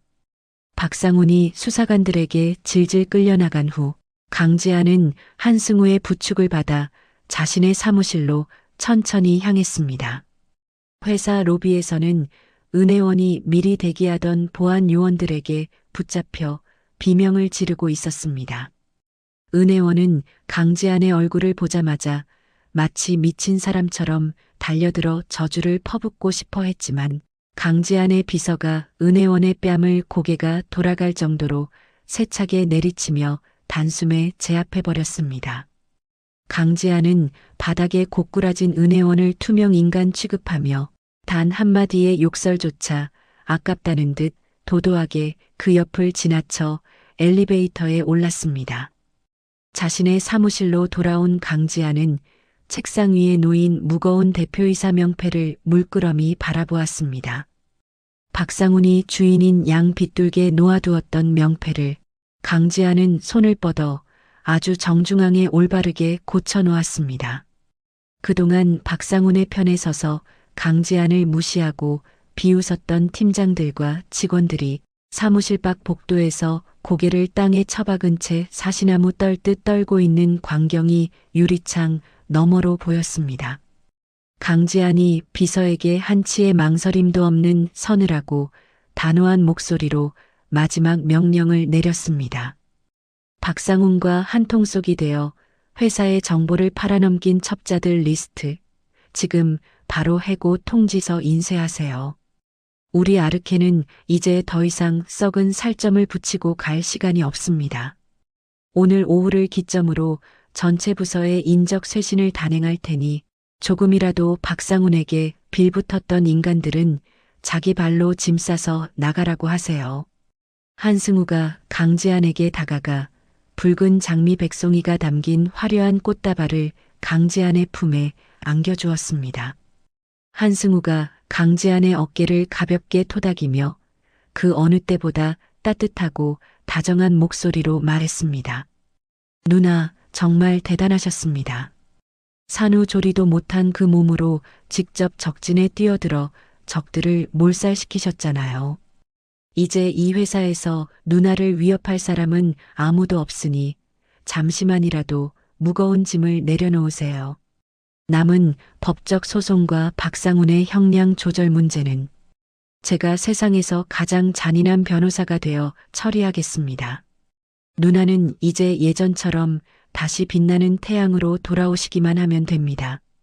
강지한은 장미꽃의 진한 향기를 깊게 들이마시며 창밖의 도심 풍경을 내려다보았습니다. 저 멀리 박상훈을 태운 검은색 호송차가 도로 위에서 작게 점이 되어 사라지는 모습이 보였습니다. 강지한은 이제야 가슴 깊숙한 곳에 맺혀 있던 천불이 조금씩 식어가는 것을 느끼며 길게 숨을 내뱉었습니다. 압도적인 승리와 복수의 카타르시스가 강지한의 혈관을 타고 흐르며 창백했던 강지한의 뺨에 붉은 승리의 생기를 불어넣어주고 있었습니다. 어둠이 짙게 내린 저녁, 강지한은 한승우의 차를 타고 안전한 안가로 다시 돌아왔습니다. 안가 거실에는 차가운 긴장감 대신 은은하고 따뜻한 오렌지빛 조명이 켜져 강지한을 맞이해 주었습니다. 경호팀의 품에서 천사처럼 새근새근 잠든 아이의 모습을 보자마자 강지한은 참아왔던 눈시울을 붉히며 아이를 조심스럽게 품 안으로 받아 안았습니다. 아이의 보드라운 살결에서 느껴지는 생명의 온기가 강지한에 찢기고 상처 입은 영혼을 어루만져 주었습니다. 강지한이 아이의 통통한 볼에 입을 맞추며 세상에서 가장 아름다운 엄마의 목소리로 조용히 속삭였습니다. 우리 아가, 엄마가 약속한 대로 저 나쁜 괴물들을 다 쫓아내고 왔어. 너와 나를 벼랑 끝으로 밀어내려던 그 어두운 그림자들이 이제는 다 타버려 쟤만 남았단다. 엄마가 조금 힘들기는 했지만 너를 온전히 지켜낼 수 있어서 정말 꿈만 같고 행복해. 우리 이제 배신과 거짓이 없는 이 따뜻한 집에서 단둘이 아주 행복하게만 살자. 한승우는 그 성스러운 모자의 모습을 거실 문 밖에서 지켜보며 방해하지 않으려 조용히 미소 지었습니다. 강지한은 아이를 품에 꼭 안은 채 소파 깊숙이 몸을 맡기고 앉아 창밖 밤하늘에서 유난히 밝게 빛나는 북극성을 보며 깊은 안도감을 느꼈습니다. 비록 몸은 만신창이가 되었고 마음은 배신의 흉터로 얼룩졌지만 자신의 소중한 왕국과 아이를 끝내 지켜냈다는 사실이 강지한의 입가에 옅은 미소를 띄우게 했습니다. 어둠이 고요하게 내려앉은 안가의 거실에는 아이의 규칙적인 숨소리만이 평화롭게 울려 퍼졌습니다. 강지한은 이제 더 이상 박상훈의 역겨운 얼굴이나 은혜원의 비웃음을 떠올리지 않아도 된다는 사실에 태어나서 처음으로 가장 평온하고 깊은 잠을 청할 준비를 시작했습니다. 그녀의 머리 위로 쏟아지는 달빛은 마치 위대한 승리자에게 바치는 왕관처럼 반짝거리고 있었습니다. 강지한은 그렇게 승리의 향기를 만끽하며 새로운 희망이 가득할 내일을 꿈꾸었습니다. 이사회가 끝난 다음 날 오후 안가의 거실에는 모처럼 만에 평화로운 공기가 감돌고 있었습니다. 강지한 씨는 아이를 품에 안고 창가에 앉아 따스하게 내리쬐는 햇살을 받으며 아이의 보드라운 뺨에 얼굴을 맞대고 있었습니다. 박상훈 씨와 은혜원 씨가 구속되었다는 소식은 아르케의 주가를 연일 폭등시켰고 직원들은 다시 강지한 씨의 지휘 아래 일사불란하게 움직이기 시작했다는 보고가 들려왔습니다. 한승우 변호사는 주방에서 갓 구운 빵과 향긋한 커피를 들고 나오며 아이와 함께 있는 강지한 씨를 향해 밝은 미소를 지어 보였습니다. 한승우 변호사가 쟁반을 테이블 위에 내려놓으며 다정하게 말했습니다. 누나, 이제 좀 마음이 놓이시나요? 검찰 쪽 지인에게 연락이 왔는데 박상훈 씨는 횡령 증거가 너무 확실해서 빼도 박도 못할 거래요. 은혜원 씨도 공범으로 엮여서 아주 긴 시간 동안 세상 구경하기 힘들 겁니다. 이제 누나는 아이랑 행복해질 일만 남았으니 오늘 저녁은 제가 맛있는 요리라도 대접해드리고 싶네요. 강지한 씨는 한승우 변호사의 배려에 고개를 끄덕이며 작게 미소 지었습니다. 강지한 씨가 아이의 작은 손가락을 만지작거리며 나직하게 대답했습니다. 승우, 내 덕분에 내가 다시 숨을 쉬는 것 같아. 아이를 낳고 나서 이틀 동안 정말 지옥에 다녀온 기분이었는데 이제야 이 아이가 내 아이라는 게 실감이 나네. 박상훈 그 사람 나중에 면회라도 가게 되면 꼭 물어보고 싶어. 어떻게 자기 핏줄이 태어난 날에 그런 짓을 할 수 있었는지 말이야. 평화로운 대화는 한승우 변호사의 휴대폰이 요란하게 울리면서 순식간에 깨졌습니다. 휴대폰 너머로 들려오는 검찰 수사관의 다급한 목소리에 한승우 변호사의 얼굴은 눈에 띄게 딱딱하게 굳어지기 시작했습니다. 한승우 변호사가 휴대폰을 꽉 움켜쥐며 당황한 목소리로 물었습니다. 그게 무슨 말씀이세요? 이송 도중에 탈주라니요. 박상훈 씨가 매수한 구급차 기사가 길을 틀었다는 게 말이 됩니까? 지금 당장 위치 추적하고 계신 거죠? 안가 보안을 더 강화해야겠습니다. 알겠습니다. 바로 확인하죠. 강지한 씨는 탈주라는 단어를 듣는 순간 온몸의 피가 차갑게 식어가는 기분을 느꼈습니다. 박상훈 씨는 검찰 조사를 받던 중 갑작스러운 발작을 연기하며 병원 이송을 요구했고 미리 포섭해둔 사설 구급차 기사와 짜고 수사관들을 따돌려 사라졌다는 소식이었습니다. 강지한 씨가 사르르 떨리는 목소리로 아이를 가슴팍에 더 세게 끌어안으며 외쳤습니다. 승우야, 그게 무슨 소리야? 박상훈이 도망쳤다고? 그 사람이 지금 어디로 갔을지 모르는 거잖아. 우리 여기 있는 거 알면 어떡해? 빨리 경호팀에 연락해서 집 주변 다 봉쇄하라고 해. 한승우 변호사가 서둘러 무전기를 들고 외부 경호팀을 호출했습니다.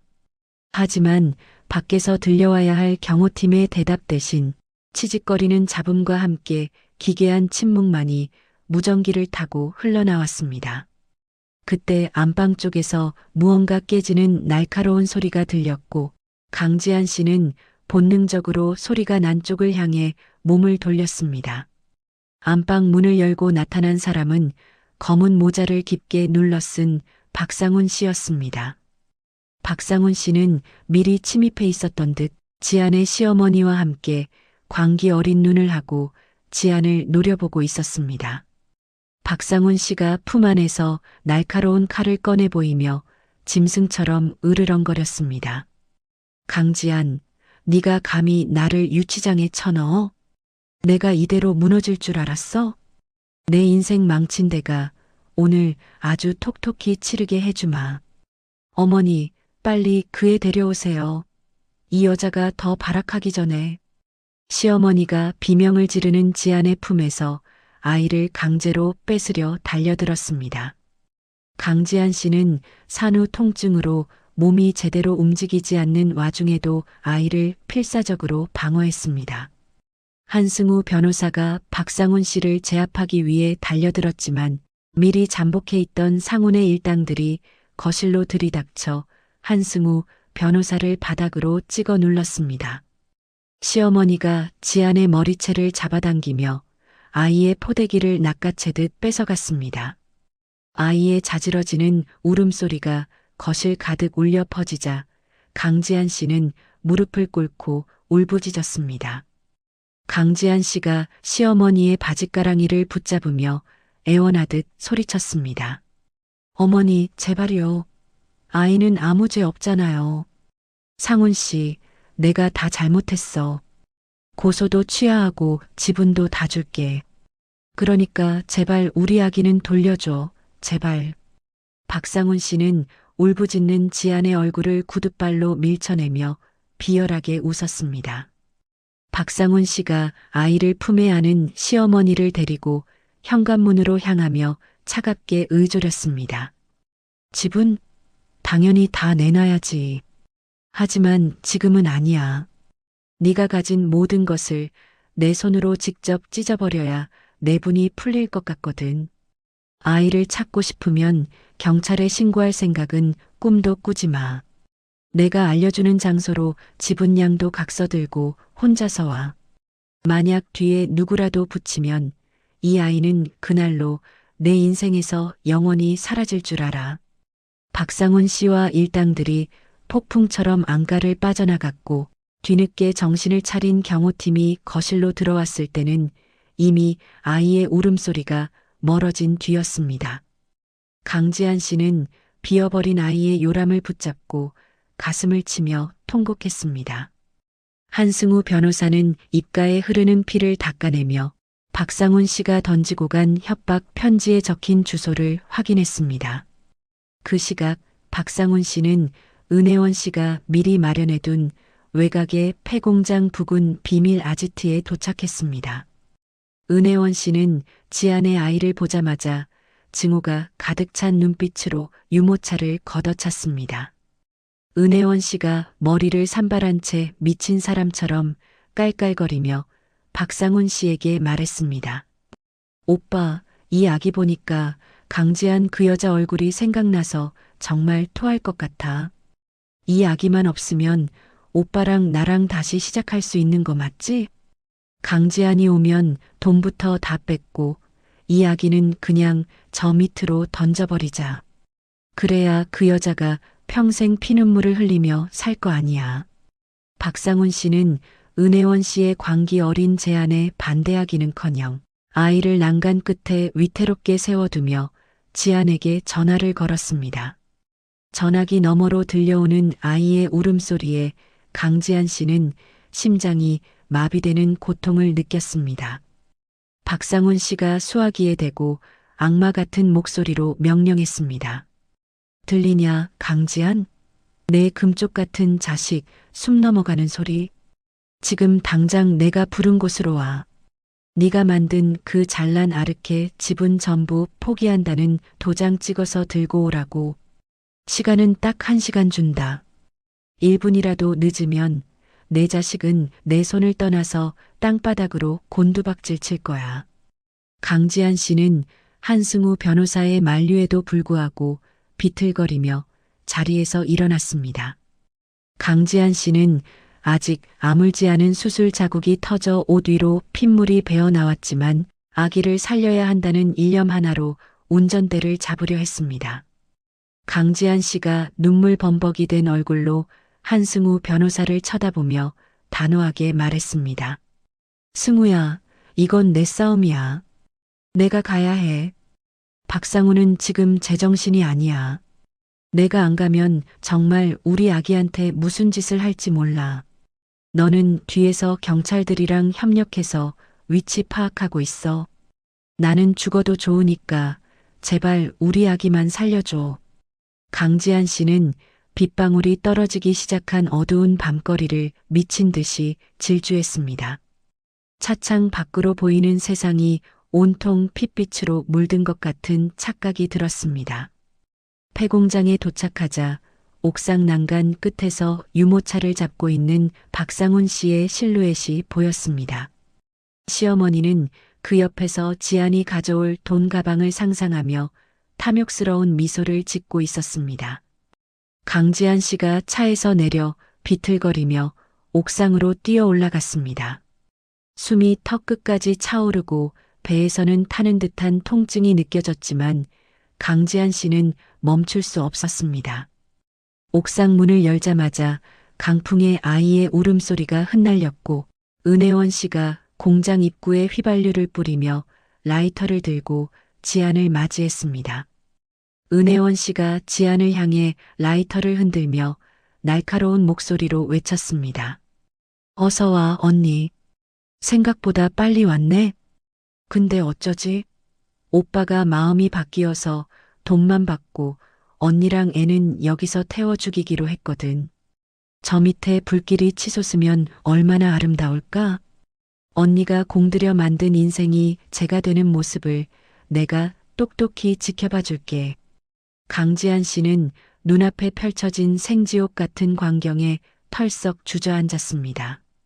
옥상 난간 끝에 대롱대롱 매달린 아이의 유모차와 불을 지르겠다고 협박하는 은혜원 씨, 그리고 광기에 찬 박상훈 씨까지. 강지한 씨는 자신의 모든 것을 포기해야 할 절체절명의 위기 앞에 놓였습니다. 강지한 씨가 하늘을 향해 피 맺힌 절규를 내뱉으며 박상훈 씨를 향해 손을 뻗었습니다. 강지한 씨의 눈에서 흐르는 눈물은 이제 더 이상 슬픔이 아닌 이 악마들을 죽여서라도 아이를 구하겠다는 처절한 투지로 변하고 있었습니다. 하지만 박상훈 씨는 유모차를 허공으로 살짝 밀어 보이며 지안의 심장을 난도질했습니다. 폭풍전야의 어둠 속에서 지안의 가장 처절한 두 번째 싸움이 다시 시작되고 있었습니다. 폐공장의 옥상 위로 굵은 빗줄기가 사정없이 쏟아지며 이미 지옥으로 변해버린 현장을 더욱 암울하고 서늘하게 적시고 있었습니다. 강지아는 아직 아물지 않은 수술 부위에서 전해지는 타는 듯한 통증을 견디며 난간 끝에 위태롭게 서 있는 유모차를 향해 한 걸음씩 무거운 발을 내디뎠습니다. 박상우는 미친 사람처럼 낄낄거리며 유모차 손잡이를 위태롭게 흔들어댔고 그 옆에서 은혜원은 라이터를 든 채 휘발유 냄새가 진동하는 바닥을 광기 어린 눈으로 노려보고 있었습니다. 강지안이 빗물과 눈물이 뒤섞인 얼굴로 가슴을 부여잡으며 박상훈을 향해 절규했습니다. 박상훈, 당신이 정말 사람이야? 자기 자식을 인질로 잡고 어미 가슴에 칼을 꽂는 게 당신이 말하던 사랑이냐고. 그 애는 당신 핏줄이야. 당신이 세상에서 유일하게 지켜야 할 존재라고. 제발 정신 좀 차려. 지금이라도 멈추면 내가 모든 걸 덮고 용서해 줄게. 박상우는 강지안의 처절한 애원을 비웃으며 유모차를 허공 쪽으로 더 깊숙이 밀어 넣었습니다. 박상훈이 충혈된 눈을 부릅뜨고 짐승처럼 울부짖으며 소리쳤습니다. 용서? 누가 누구를 용서한다는 거야? 네가 나를 감옥으로 보내려 했던 그 순간 우리 사이의 천류는 이미 가루가 됐어. 지분양도 서류 가져왔어? 당장 내 발밑으로 던져. 안 그러면 이 유모차는 지금 바로 추락이야. 내 인생이 이미 망가졌는데 이 자식 따위가 무슨 소용이 있어. 그때 시어머니가 강지안의 옆으로 다가와 지안의 가방을 거칠게 낚아채려 들었습니다. 시어머니는 아들의 광기 어린 행동보다 오직 지안이 가져왔을 돈 가방의 행방에만 온 신경이 쏠려 있었습니다. 시어머니가 지안의 어깨를 강하게 밀치며 뻔뻔하게 외쳤습니다. 야, 너 왜 빈손이야?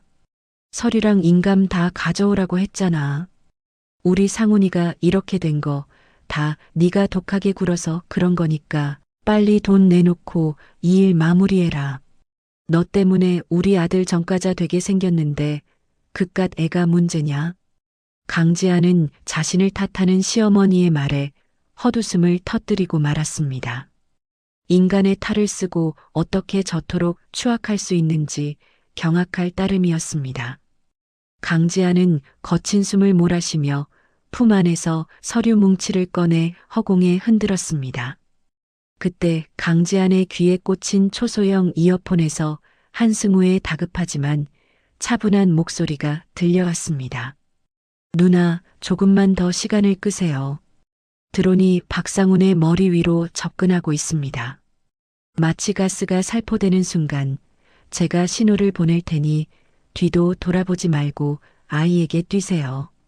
강지아는 한승우의 목소리에 정신을 다잡고 박상훈의 시선을 끄는 연기를 시작했습니다.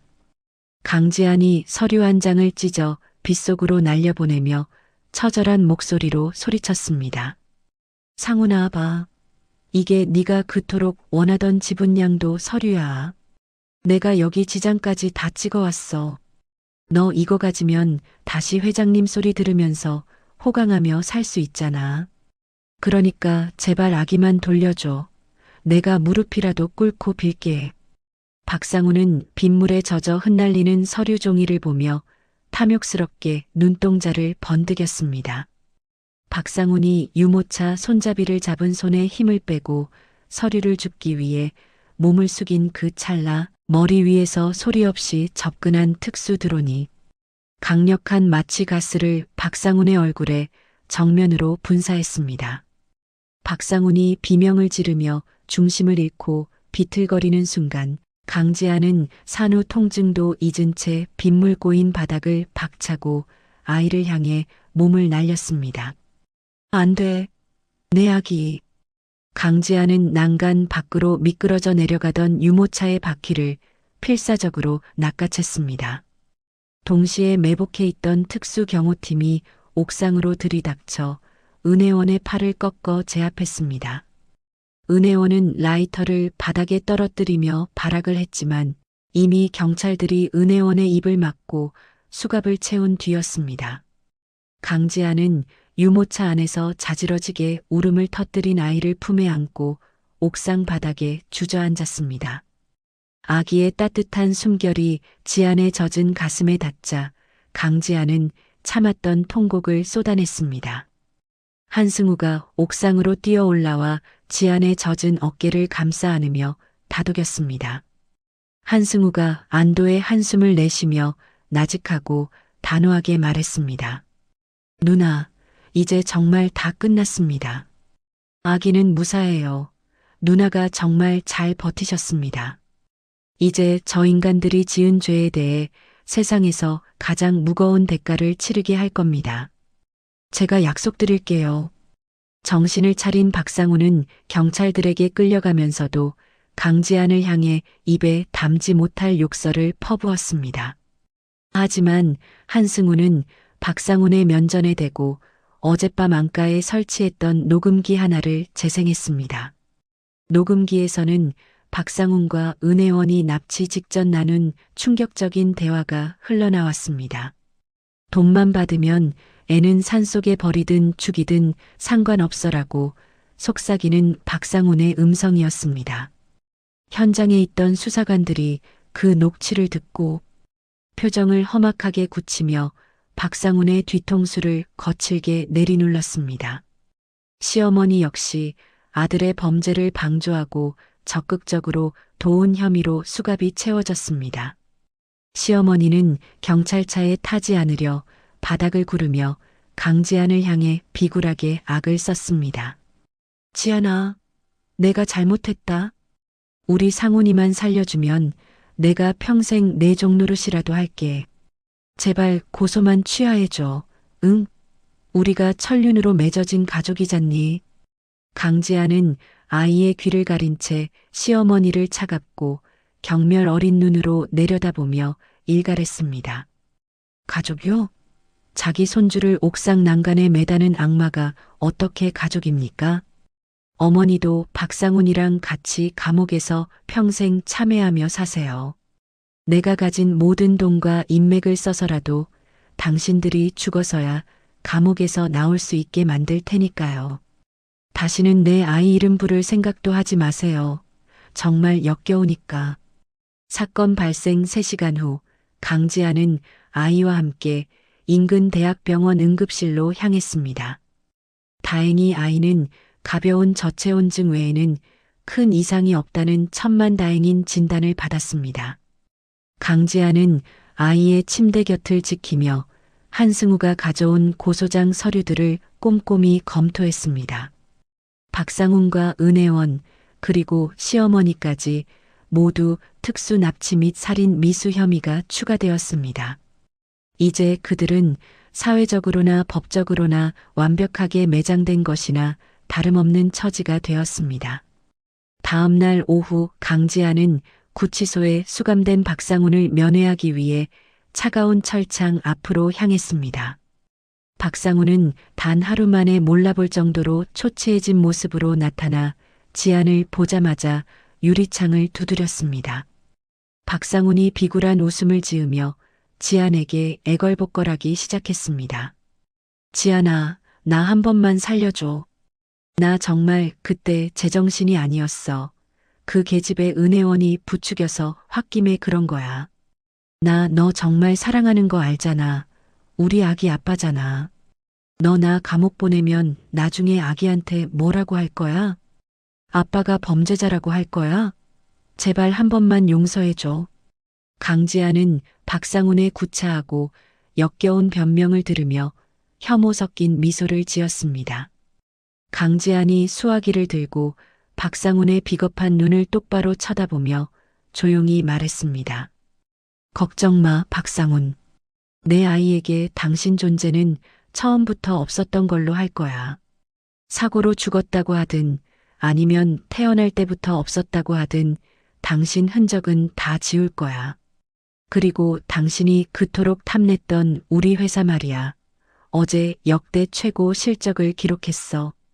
당신은 평생 그 차가운 방에 앉아 내가 승승장구하는 소식을 뉴스로만 들어야 할 거야. 박상훈은 강지안의 단호한 선언에 모든 희망을 잃은 듯 고개를 떨구며 통곡하기 시작했습니다.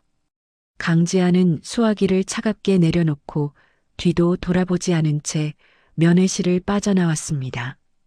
교도소 정문을 나서자 눈부신 햇살이 강지안의 얼굴을 따스하고 눈부시게 비추었습니다. 한승우가 차 옆에서 강지안을 기다리며 세상에서 가장 환한 미소를 지어 보였습니다. 강지안은 하늘을 우러러보며 가슴속에 뭉쳐있던 모든 응어리를 뱉어내듯 긴 숨을 쉬었습니다.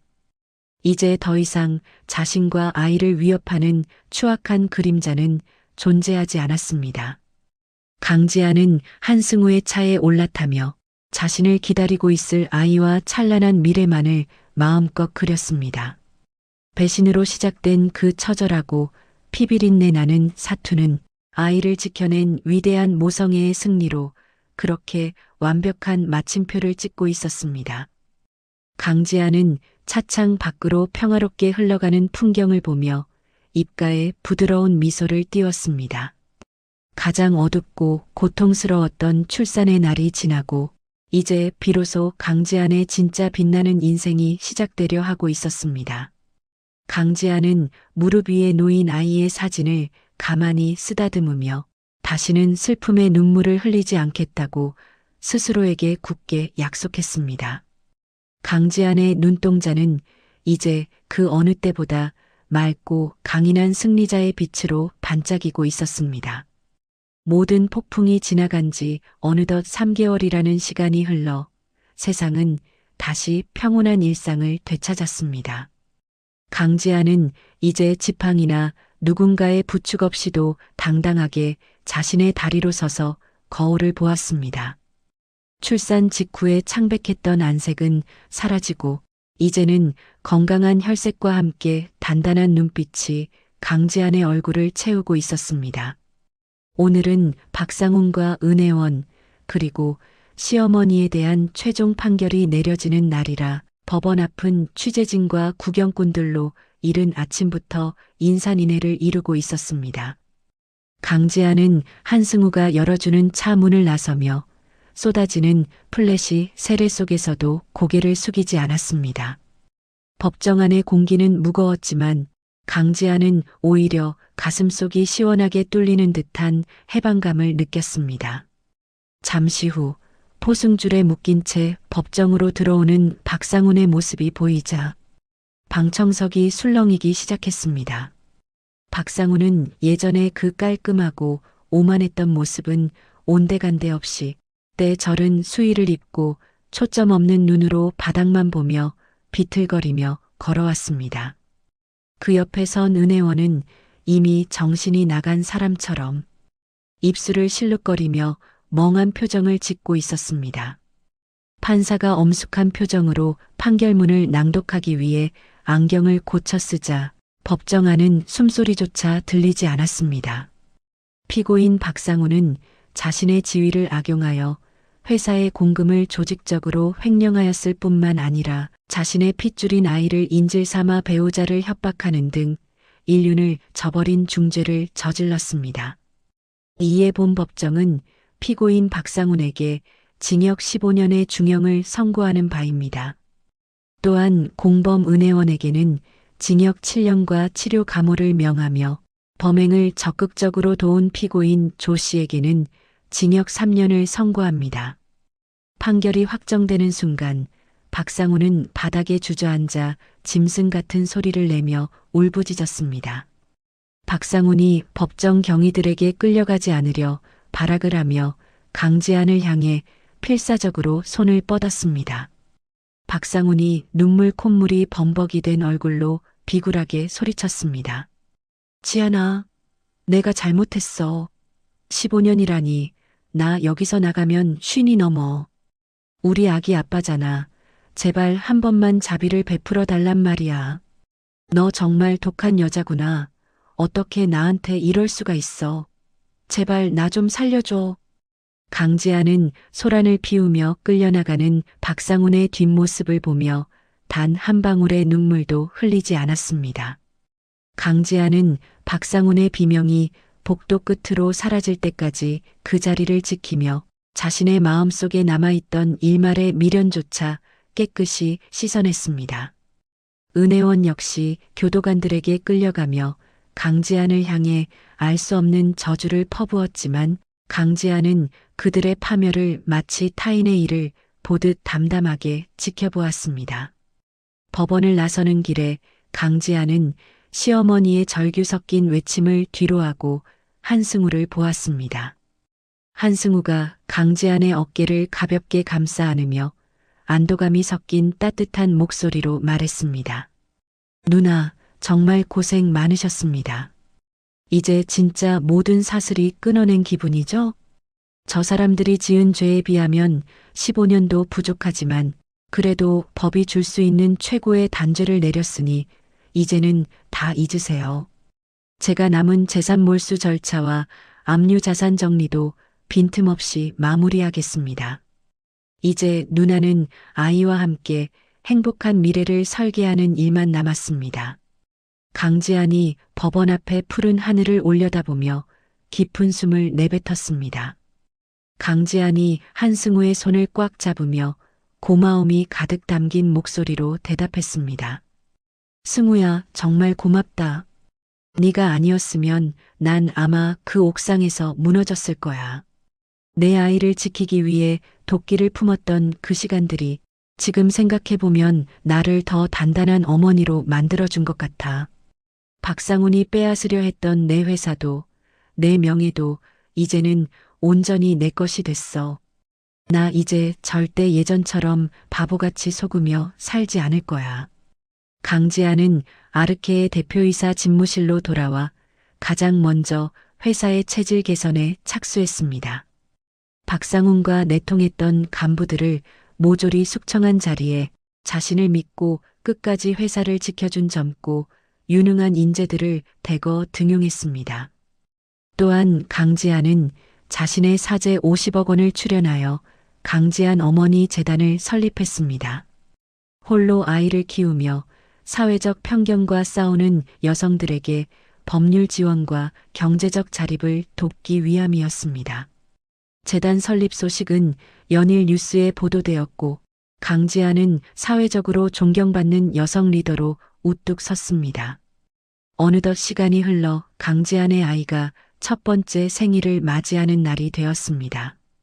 강지안의 집 정원에는 형형색색의 풍선과 화사한 꽃들이 가득 장식되어 있었습니다. 가까운 지인들과 회사 임직원들만이 모여 아이의 첫 번째 생일인 돌잔치를 축하해 주었습니다. 아이는 어느새 훌쩍 자라 강지안의 손을 잡고 잔디밭 위를 아장아장 걷고 있었습니다. 강지안이 아이를 번쩍 안아 올려 볼에 입을 맞추며 세상에서 가장 아름다운 미소를 지었습니다. 우리 아들, 첫 번째 생일 정말 축하해. 엄마가 너를 지키기 위해 싸웠던 그날들이 지금 내 웃음소리를 들으니까 하나도 힘들지 않게 느껴지는구나. 너는 엄마의 생명이고 엄마가 살아가는 유일한 이유란다. 세상 사람들이 너를 힘들게 하려 해도 엄마가 내 앞을 가로막는 모든 그림자를 치워줄게. 사랑한다, 내 아가. 우리 이제 배신 없는 세상에서 행복하게만 살자. 돌잔치에는 한승우도 참석하여 아이에게 직접 고른 작은 금구들을 선물했습니다. 한승우는 이제 강지안의 가장 신뢰하는 파트너이자 아이에게는 아빠의 빈자리를 채워주는 삼촌이 되었습니다. 두 사람은 정원 벤치에 앉아 아이가 나비 뒤를 쫓아다니며 웃는 모습을 흐뭇하게 지켜보았습니다. 따스한 오후의 햇살이 두 사람의 머리 위로 쏟아지며 축복처럼 내리고 있었습니다. 한승우가 아이의 재롱을 보며 슬며시 지안을 쳐다보며 다정한 목소리로 물었습니다. 누나, 가끔은 그날의 기억이 떠올라서 마음이 아프거나 힘들지는 않으세요? 출산하던 날의 그 처절했던 산통과 배신감이 아직 흉터로 남아있을까봐 걱정돼요. 혹시라도 문득문득 슬픈 생각이 드시면 언제든 저에게 다 털어놓으세요. 제가 누나의 가장 편한 대화 상대이자 든든한 버팀목이 되어드릴 테니까요. 강지안이 아이의 웃음소리에 귀를 기울이며 고개를 천천히 가로저었습니다. 강지안이 자신의 가슴 위에 손등을 얹고 평온한 말투로 대답했습니다. 아니, 승우야. 신기하게도 이제는 화가 나지도 않고 그저 덤덤해. 그날의 고통이 나를 깨어나게 했고 내 소중한 것들을 지키는 법을 가르쳐줬거든. 오히려 그 일이 없었다면 난 평생 박상훈이라는 가짜 사랑에 속아 살았을 거야. 내 아이를 품에 안고 옥상 난간에서 버텼던 그 순간이 나를 진짜 강한 여자로 다시 태어나게 해준 가장 위대한 시간이었어. 강지안은 서재로 들어가 먼지가 쌓여있던 박상훈과의 결혼 앨범과 편지들을 꺼냈습니다. 예전 같았으면 찢어버리거나 울면서 태웠을 물건들이었지만 강지안은 이제 아무런 감정의 동요 없이 그것들을 상자에 담아 마당의 화로로 가져갔습니다. 활활 타오르는 불길 속으로 배신과 기만으로 가득했던 과거의 기억들이 제가 되어 사라졌습니다. 강지안은 그 불꽃을 바라보며 자신의 인생에서 박상훈이라는 오점을 완벽히 도려냈습니다. 이제 강지안의 일상은 아이의 맑은 웃음소리와 활기찬 업무로 가득 차 있습니다. 강지안은 매일 아침 아이와 함께 아침 햇살을 맞으며 산책을 하고 회사에서는 수백 명의 직원을 이끄는 카리스마 넘치는 CEO로 존경받고 있습니다. 사람들은 강지안을 보며 배신을 기회로 바꾼 기적의 어머니라며 찬사를 보냈습니다. 하지만 강지안에게 가장 소중한 칭찬은 아이가 잠꼬대로 엄마라고 불러주는 그 작은 소리였습니다. 어느 화창한 주말, 강지안은 아이와 한승우와 함께 탁 트인 바다로 나들이를 떠났습니다. 아이는 아빠라는 존재의 빈자리를 전혀 느끼지 못할 만큼 주변의 사랑을 듬뿍 받으며 건강하고 밝게 자라나고 있었습니다. 강지안은 아이의 손을 잡고 하얀 모래사장 위를 파도를 피해 마음껏 달렸습니다. 지안의 입가에 피어난 웃음은 그 어떤 보석보다도 찬란하고 눈부시게 빛나고 있었습니다. 강지안이 아이를 품에 꼭 안고 수평선을 향해 큰 목소리로 나직하게 의조렸습니다. 가장 완벽한 복수는 저들을 증오하며 내 인생을 낭비하는 게 아니야. 내가 보란 듯이 더 큰 성공을 거두고 우리 아이와 이렇게 행복하게 사는 거지. 박상훈, 보고 있니? 네가 짓밟으려 했던 내 인생이 이렇게나 아름답게 만개했어. 나는 이제야 비로소 진정한 나 자신을 찾았고 내 아이와 함께하는 이 시간이 최고의 보상이야. 멀리서 한승우가 지안과 아이를 부르며 손을 흔드는 모습이 노을빛에 비쳤습니다. 강지안은 아이의 손을 다시 고쳐 잡고 희망이 가득한 미래를 향해 힘차게 발걸음을 옮겼습니다.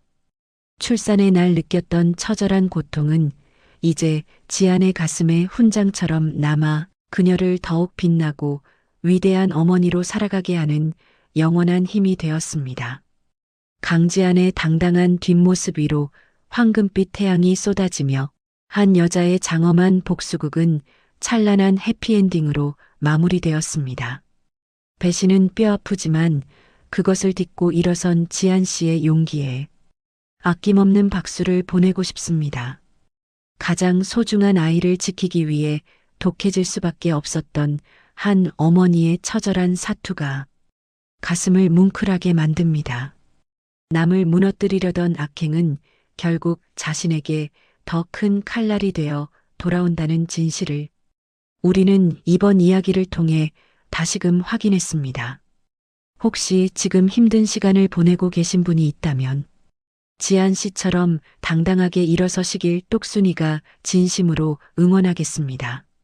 오늘 이야기가 여러분의 답답한 마음을 시원하게 뚫어주는 사이다 같은 위로가 되었기를 바랍니다. 언제나 여러분의 인생이 찬란한 아침 햇살처럼 눈부시게 빛나기를 기원합니다. 이야기를 끝까지 들어주신 분이 계시다면 잘 들었다고 댓글 하나만 남겨주세요. 지금까지 똑순이 사랑방이었습니다. 감사합니다.